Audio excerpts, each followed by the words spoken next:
nome do Pai, do Filho e do Espírito Santo. Amém. Ó Maria concebida sem pecado, rogai por nós que recorremos a vós.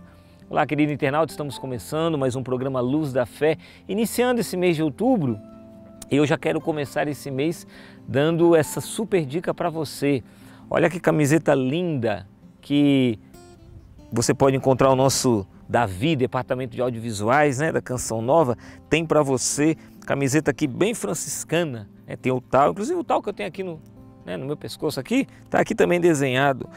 Essa camiseta, onde houver tristeza, que eu leve alegria. É a frase de São Francisco de Assis, né? Faz parte dessa oração de São Francisco de Assis, tão conhecida. Quero indicar para você, está aparecendo aí no seu vídeo, loja.cançãonova.com. Você adquire e vai ficar muito bem vestido, além de estar evangelizando. E por falar em evangelização, vem evangelizar conosco. Clica aí, olha, tá vendo aí o botãozinho do like aí? Dá o like. Se você gostar do conteúdo desse vídeo, também você divulga esse canal do Canção Nova Oficial, inscreva-se, isso é importantíssimo, e clica aí no sininho para receber notificação de vídeo novo, tá bom? Compartilhe, divulgue esse vídeo para que a palavra de Deus chegue a tantos lares, a tantos corações. Bom, nós até então, meus amigos, estávamos refletindo sobre o sacramento do batismo nos programas anteriores. Agora nós vamos para o segundo sacramento da iniciação cristã, que é o sacramento da confirmação. E esse sacramento da confirmação, aqui no Catecismo da Igreja Católica, esse artigo 2, que vai falar do sacramento da confirmação, começa aqui, a introdução dele é no 1285 do Catecismo da Igreja Católica. E o que diz o número 1285? Diz o seguinte: juntamente com o batismo e a Eucaristia, o sacramento da confirmação constitui o conjunto dos sacramentos da iniciação cristã, cuja unidade deve ser salvaguardada. Por isso, é preciso explicar aos fiéis que a recepção deste sacramento é necessária à consumação da graça batismal. Com efeito, pelo sacramento da confirmação, os fiéis são vinculados mais perfeitamente à Igreja, enriquecidos de força especial do Espírito Santo e assim mais estritamente obrigados à fé que, como verdadeiras testemunhas de Cristo, devem difundir e defender tanto por palavras como por obras. Então esse sacramento da confirmação vem trazer para nós, como diz aqui, né, no número 1285, nós somos enriquecidos, olha que graça, enriquecidos dessa força especial do Espírito Santo.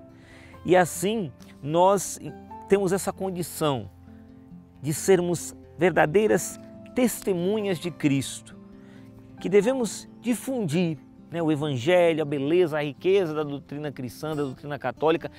Devemos difundir, devemos defender a sã doutrina, tanto por palavras como por obras.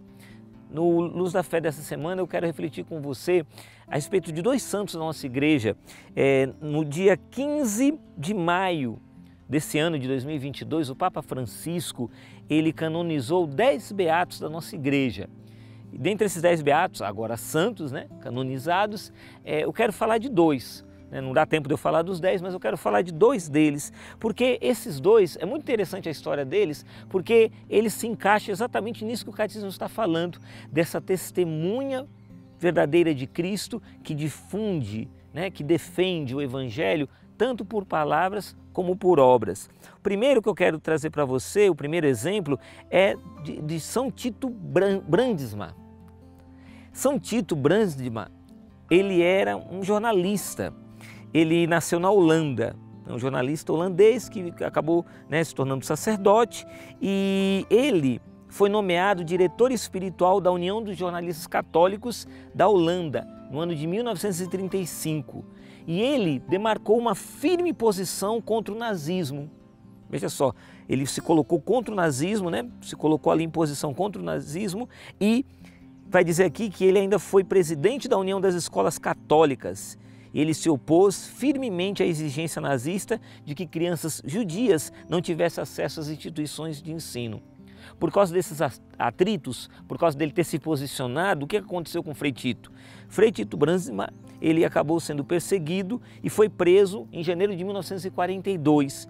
E ele acabou então indo ali, né, para um campo de concentração. No cárcere, ele dedicou-se ainda mais à oração e à meditação, e vendo em seu sofrimento o mesmo a que foi submetido Cristo antes da crucifixão, teve ainda mais certeza de que, segundo as palavras do próprio São Tito, ele vai dizer: sofrer não faz mal, desde que nos sintamos amados.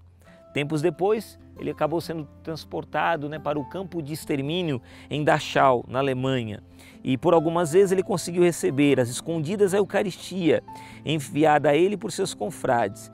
E devido aos maus tratos recorrentes que ele sofreu ali no campo de concentração, que foi tirando a força dele, ele acabou falecendo em 26 de julho de 1942. Esse é o primeiro exemplo. Então, esse homem de Deus, santo da nossa igreja, São Tito Brandsma, ele, holandês, sacerdote, se colocou contra o nazismo, se opôs e por causa disso foi parar no campo de concentração, mas se colocou a serviço do Evangelho e com seu testemunho ele acabou recebendo a coroa do martírio, morreu lá no campo de concentração. O segundo é São César de Bus. São César de Bus, ele nasceu na França e ele vai dizer que ele desejava seguir a carreira militar, mas ele acabou tendo seu sonho impedido por uma enfermidade que a gente não sabe qual era a razão dessa enfermidade. E ele então, no seu leito de dor, ali já estava bem mal mesmo de saúde, ele recebeu a visita do bispo local, de amigos cristãos, de alguns jesuítas e de uma camponesa. E através dessas visitas ele acabou voltando à fé católica. E assim que São César recobrou a boa condição de saúde, ele iniciou o processo formativo para o sacerdócio. E aí veja só que interessante, ele ali então como sacerdote ele começou a percorrer fazendas e sítios bem distantes, lá no interior da França, para ensinar o catecismo. Em algum desses locais fundou centros de instrução religiosa, nos quais ensinava a doutrina católica a crianças do meio rural. Então veja que bonito isso, um santo, São Tito, ele, jornalista, se posicionou contra o nazismo e acabou indo para o campo de concentração. Esse outro santo, São César, ele acabou ensinando a doutrina cristã lá na roça, nos sítios, nos povoados, longe da capital da França, ali onde ninguém queria ir, onde iam poucos evangelizadores, ele foi. Então veja, por que eu quis trazer esses dois exemplos para você poder entender que nós temos dentro de nós esse ardor missionário, esse ardor evangelizador. E esses dois santos da nossa igreja, que não são assim muito conhecidos, eles vão nos ensinar de forma muito concreta essa beleza de que é possível ser testemunha do Evangelho em qualquer situação.